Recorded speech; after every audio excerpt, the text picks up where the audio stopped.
Hello, my dears. My name is Joanna, and I welcome you to Johanna Takunis, the Deconstruction of C-PTSD podcast. In this episode, we will talk about something that has been a point of uncertainty since the first awareness of PTSD. Is there a difference between military and civilian trauma? The question if only soldiers get PTSD is luckily more and more a relic of the past. I think it is very important to understand this point, as this leads to confusion and to a lot of dead ends. So let us shed some light and talk about it. To make a long story short, the answer is no. There is no difference. This is sort of a correction on my end as well, as I did separate into military and non-military myself, and it was wrong that I did. I see that I correct things on my end as soon as possible. I had in the meantime a lot of time to research and understand both civilian as well as military trauma better. Additionally, I finally managed to finish the categories of PTSD, which I will explain more next week, which cleared out the last doubts and old beliefs. Remember when I talked about the shapes of trauma in form of ring and ball trauma in episode 52? Well, it turns out the answer is that for military trauma, there is basically no ball trauma. They start earliest with the ring trauma, if not the next stages. It turns out putting people who are sleep deprived and or bodily weakened, facing a life or death situation, dealing with a lot of death, having to kill people, seeing friends die, dodging death themselves, deprived of the social network and the like, is bad.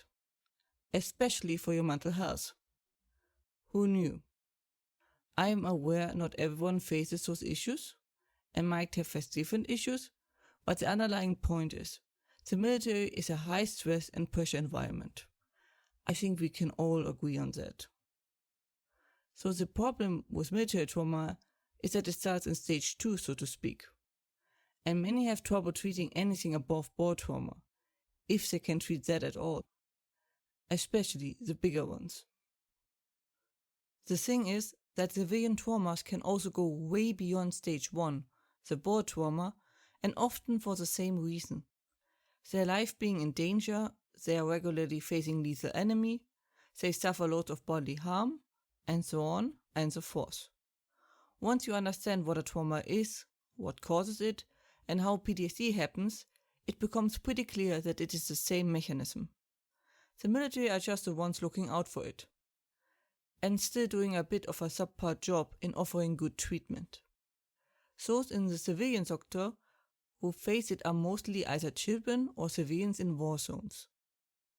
Those children often don't survive it into adulthood, be it being killed along the way by their abusers, or to drugs, alcohol, other harmful coping mechanisms later on, which is sadly a strong tendency of those affected by childhood abuse.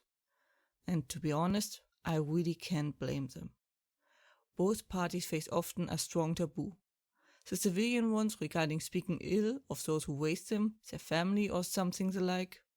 The military ones, it either often shame, not appearing as weak, letting the other down, or one of the other reasons. Either way, both parties find it hard to speak out and face a lot of harsh backlash and criticism if they do so. Being insulted, harassed, and becoming punching bags.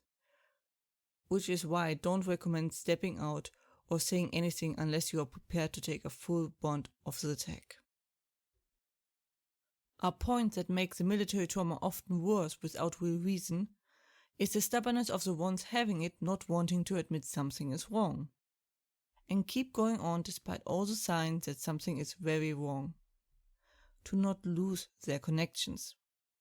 This is encouraged by the military, for many reasons others explained extensively. So, to be fair, something similar happens with civilians, who refuse to accept that something like that has happened to them and it is not normal as they thought. As it usually means losing a lot and letting go of things deeply loved. Similar to what I did. Most likely the stubbornness kept you alive so far. Which is great, and if utilized well, it will keep you alive in what is to come. But it also prevents you from seeking help early on. So, to recap, There is no real difference between military and civilian trauma. It is just that military trauma is usually more extreme, as the more extreme civilian cases usually don't survive and or rather live in the shadows, for their own safety. It is the exact same mechanism, structures, and so on. But there's a big problem with people not understanding the more severe stages of PTSD, which I get more into next week in hope to give people better tools to communicate and act with. That was it for today's episode. I hope you found it helpful. Hope you are safe and well. And as always, if you have any questions or feedback and the like, please let me know at contactme@johannatakonis.com. More information and transcript you can find as usually under johannatakonis.com/podcast.